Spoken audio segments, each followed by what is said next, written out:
यादों की बस्ती में पल बसते में, पर समय के आंधी में बस्तियां उजाड़ होते हैं। ऐसे उजाड़ हुए बस्ती में एक नाम उस इंसान का आता है जिसने अपने जबरदस्त एक्टिंग के जरिए करोड़ों लोगों पर राज किया था। क्या आपको याद है संपूर्ण रामायण फिल्म का रावण? इस फिल्म को हिट करने का ज्यादातर श्रेय फिल्म के विलन यानी रावण को गया था, पर रावण के किरदार को बड़े पर्दे पर जिसने प्रकट किया, उस बीएम व्यास की कहानी लेकर आई हूँ। मैं हूँ आपकी अनामिका और स्वागत है आपका अपने चैनल में जिसे कहते हैं biography and real life story. दोस्तों, अक्सर हम फिल्म और उसके किरदारों को याद करते हैं, पर उन किरदारों में जान डालने वाले एक्टर को भुलाया जाता है। बीते हुए दिनों का एक्टर बीएम व्यास के साथ भी कुछ ऐसा ही हुआ।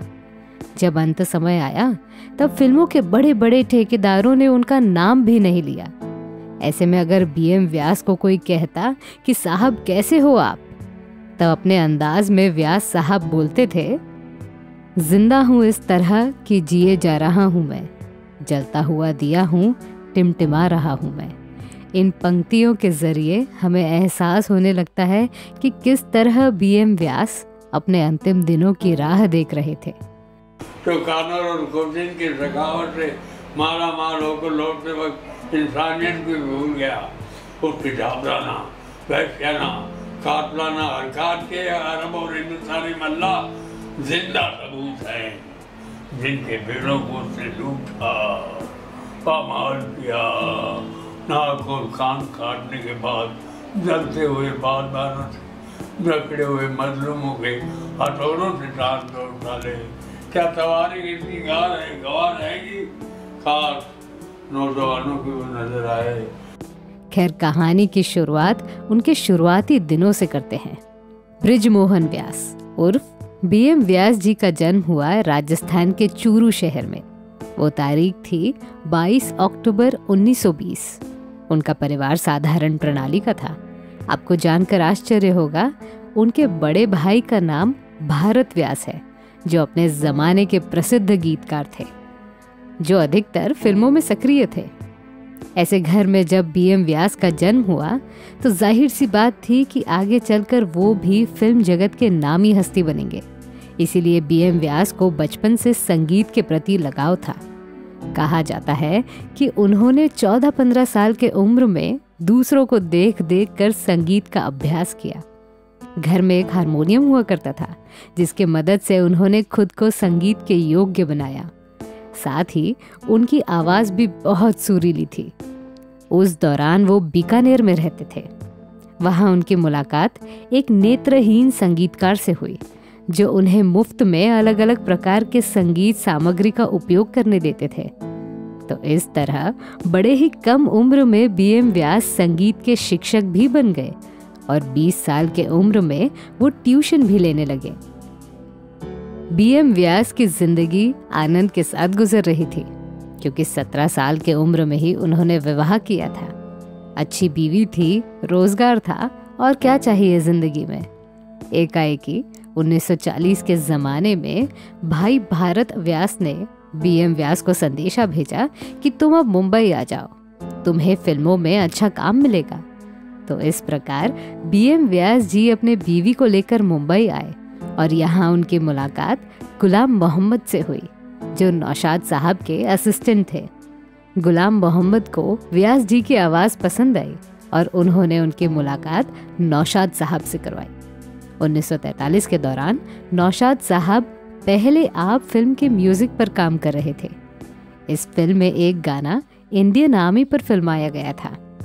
इस गाने को जीएम दुरानी और श्याम कुमार, उस जमाने में नए नए आए सिंगर मोहम्मद रफ़ी साहब को लेकर गाने वाले थे। नौशाद साहब को बीएम व्यास की आवाज़ पसंद आई और उन्हें भी इस ग्रुप गायन में शामिल किया। आपको बता दूं कि इस गाने के रिकॉर्डिंग के वक्त रफ़ी साहब और बीएम व्यास ने आर्मी के वजनदार जूते पहने थे। वो इसलिए कि इस गाने को उन्हें प्रभावशाली बनाना था। तो इस तरह बीएम व्यास का फिल्मी सफर शुरू हुआ। कुछ दिन के बाद उनकी मुलाकात पृथ्वीराज कपूर से हुई। उस दौरान पृथ्वीराज कपूर ने अखबार में ऐड दिया था कि उन्हें नए कलाकारों की ज़रूरत है। अखबार का कॉलम लेकर बीएम व्यास पृथ्वी थिएटर आए और कपूर साहब के सामने आकर खड़े हो गए। कपूर साहब ने उनसे कहा कि क्या करते हो? इस पर व्यास जी बोले, जी संगीतकार हूँ। इस पर कपूर साहब ने सोचा कि इस लड़के की परीक्षा ली जाए। इस पर पृथ्वीराज साहब बोले कि चलो गजल सुना के दिखाओ। ये सुनकर बीएम व्यास गंभीर हो गए। उन्होंने कहा, देखिए मैं तो बीकानेरी हिंदी भाषा का जानकार हूँ, उर्दू तो मुझे आती नहीं। बीएम व्यास के आवाज से पृथ्वीराज कपूर ने उन्हें फ्रीलांसर के रूप में काम दे दिया और देखते ही देखते वो उनके सभी नाटकों में संगीत देने लगे। पर पृथ्वी थिएटर के पहले नाटक के दौरान एक किस्से ने उन्हें संगीतकार से एक्टर बना दिया।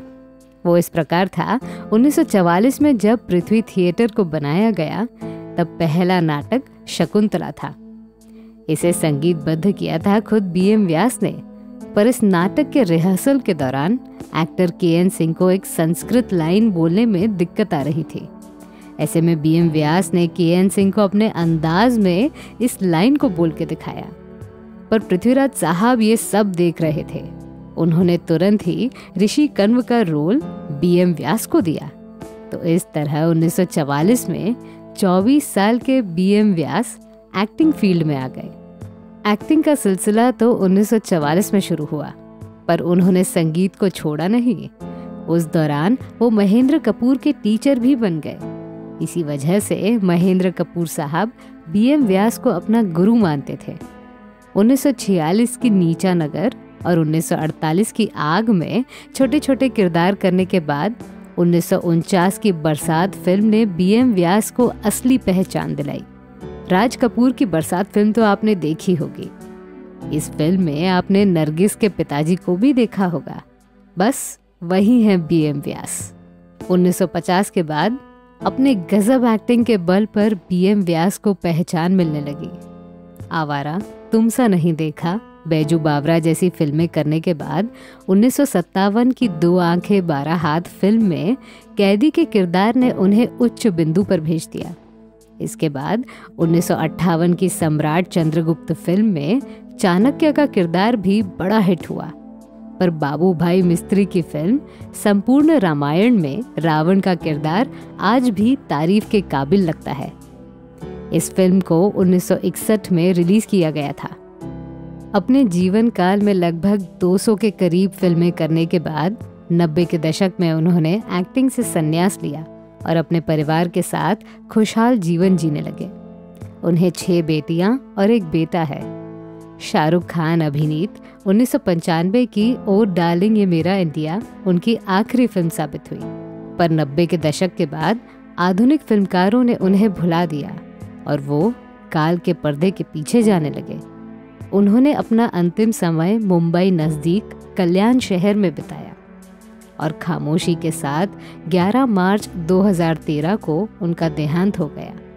दुर्भाग्य ये था कि उनके मरने के बाद भी उन्हें वो पहचान नहीं मिली जो अक्सर पत्रकार का विषय होता है। तो मैं थी आपकी अनामिका। मेरी सुनाई हुई कहानी आपको कैसी लगी ये हमें कमेंट सेक्शन में ज़रूर बताइएगा और हमारे channel biography and real life stories को सब्सक्राइब करना न भूलें। नमस्कार।